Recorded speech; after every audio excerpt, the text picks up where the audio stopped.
سلام علیکم بینندگان محترم قطغن پلاس. امروز ما آمدیم تا یکی از دختران زیبای بدخشان با اونا صحبت کنیم. سلام علیکم دختر جان، اسم شریفتان نام چیست؟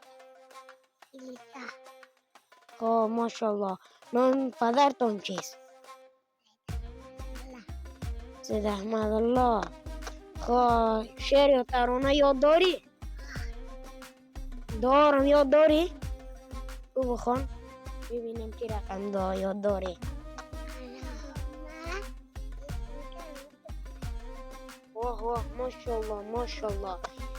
مکتب میخونی؟ صنفی چند هستی؟ صنف اول. ماشاءالله خوب دختر هستی. خانه تان در این بدخشان است؟ خب بایسکل یاد داری؟ خب بایسکل داری خدا؟ بینندگان محترم قطغن پلاس ما را دنبال کنید تا برنامه بعدی.